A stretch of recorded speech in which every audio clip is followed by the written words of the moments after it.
Clothing poverty is not having enough money to buy the clothes that you need. Not only the clothes that you want, but literally the clothes that you need. It can be the difference between somebody being able to get a particular job or any job.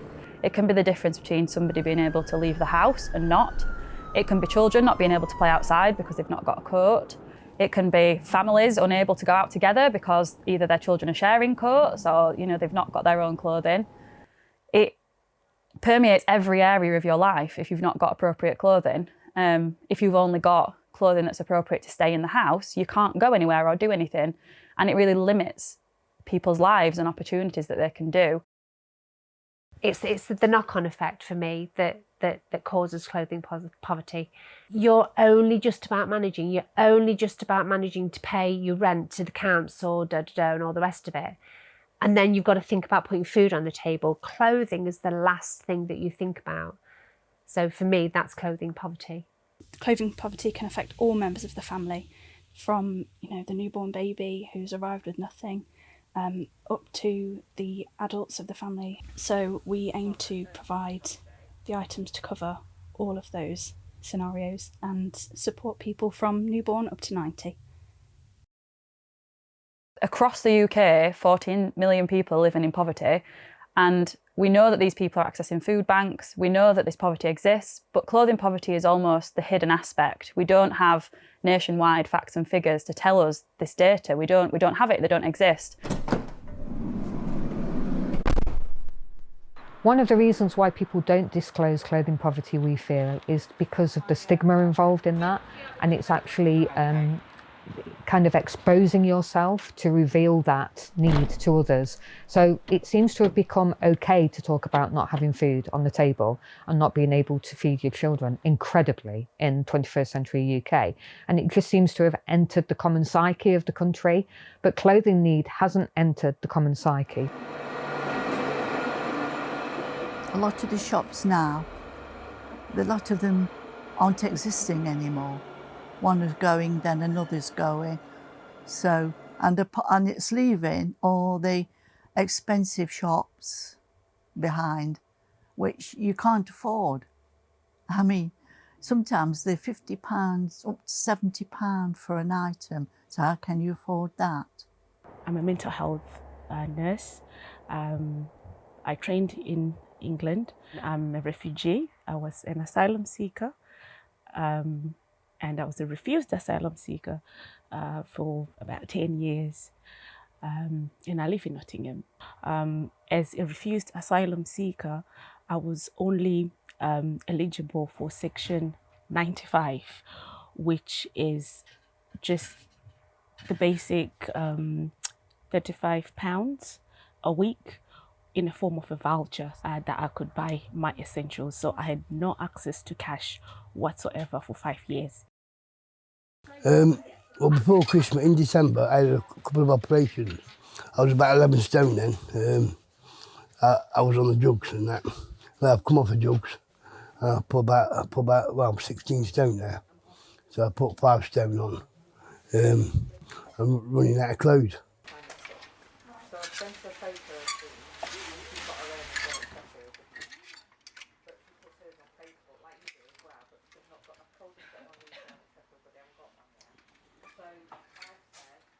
PJ paralysis was recognised a few years ago that there was potentially harmful effects of patients wearing hospital gowns, that it extended their bed rest, potentially extended their length of stay and worsened their clinical outcomes.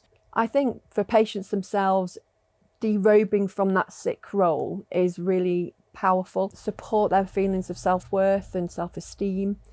It really does have a powerful effect on their mindset, their mental, emotional well-being. So with this, our key performance indicators locally are that our patients are dressed. It definitely supports early recovery. It reduces, I guess, the imbalance of power. As soon as somebody becomes dressed, they feel more healthy. They feel more able to contribute and collaborate to goal setting. It's a self-expression of their own personality and identity.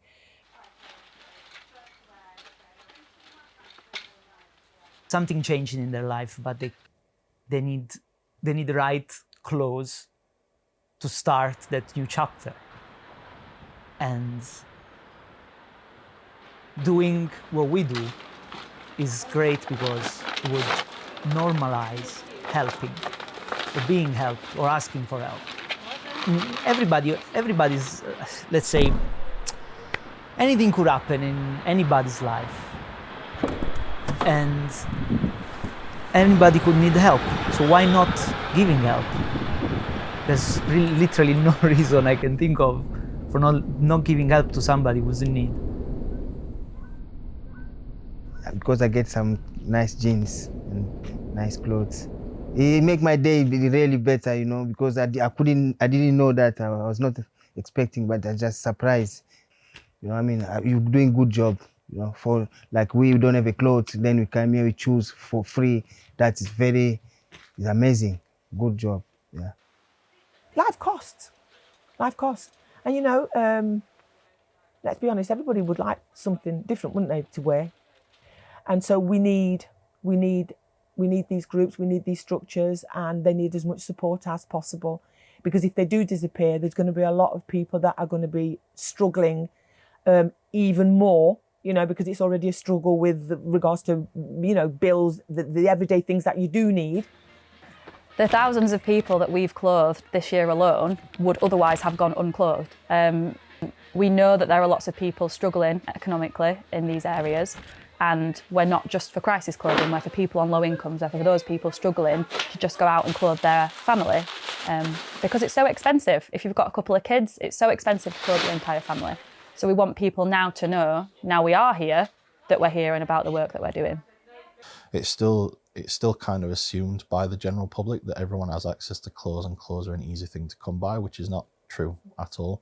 And I think we need to get to a place where clothes are not just things that people put on, but it's things that people are comfortable in and make them feel good.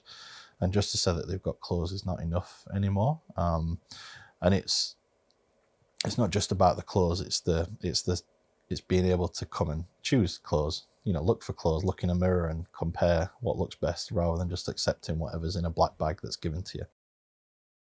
From one side, we've got people who can't afford clothes. From the other side, we've got a market that just produces so many clothes every season that people don't really give value to. You know that clothing poverty exists, but you don't realise to what extent. So I work with victims of human trafficking and modern-day slavery. They can be from European Union, and of course I support British clients as well.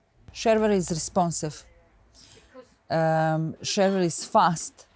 Shareware is well organized and easy to reach, to be able to support clients on highest level. Oh, they're nice, aren't they? Yeah. What size is it?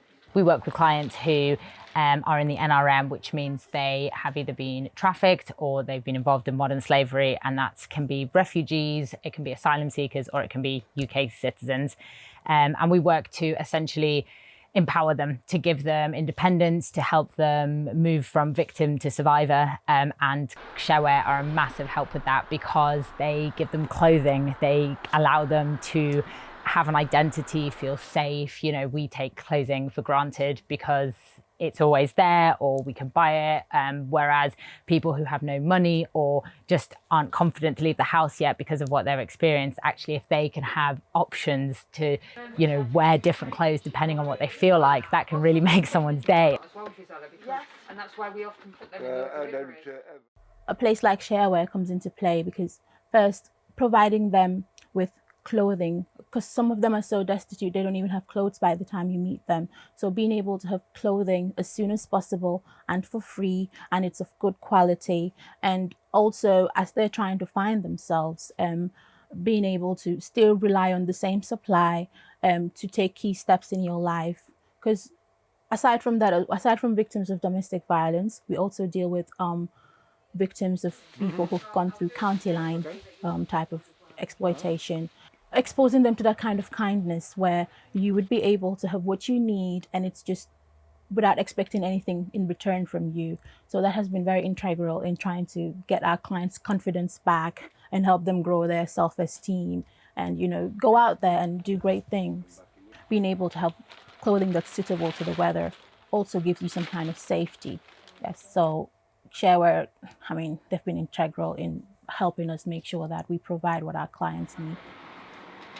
First point of contact that we might have with somebody in prison is actually, especially we've seen in the last year, is women writing to us asking for clothing, because often women go into prison and that's all that they have, the clothes on their back, and it can be a good few weeks and months that they only have that, and sometimes struggle to get what they need when they're in prison.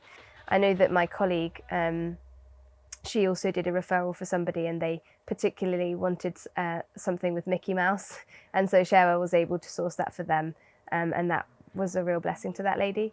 And people can often get into a predicament where they're suddenly homeless or they're street homeless or they've been sofa surfing and all of their clothes get left in certain places and it's difficult to get those things back. Or another thing is that often people fluctuate in size when they come in and out of prison. Obviously you are able to get your 3 meals a day in prison and people do put on weight. So then to be able to, you know, serve them in that way, to be able to provide something that is adequate for them in that situation. So it is very much, we respond to the need that someone's in.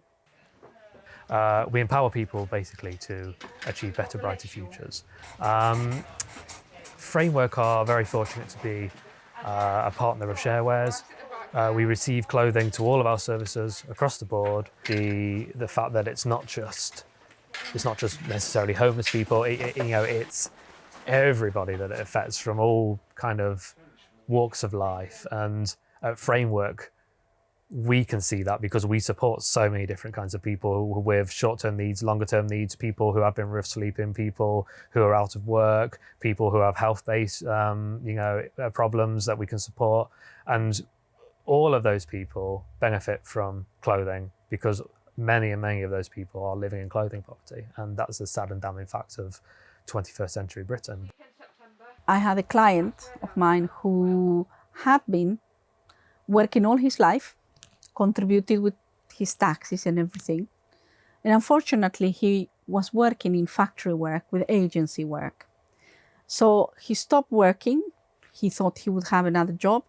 He stopped working, he lost his house, he ended up in the streets. He was in the streets for 3.5 years and he was on methadone. It was very difficult. I managed to house him, but one of the problems he had was he didn't have clothes. He only had a pair of trousers and 2 tops and it was the middle of winter. And so I was able to help bring him here and had lots of different clothes. He took clothes, I helped him and everything. He was a different person afterwards. And he was ready to start doing volunteer work. He was ready to work. He was able to rebuild his life. And now he is clean and he is a support worker. So he is giving back to the community what he was able to receive before. And that's one of the most amazing stories I have had. If I want a coat, I can come and get one, and they're cheap. They're free, so they are cheap. They can't get no cheaper, you know. But that's the way life is, you know. You'd struggle if you didn't have one of these places. You never come here and leave empty-handed. You always go with something and a smile.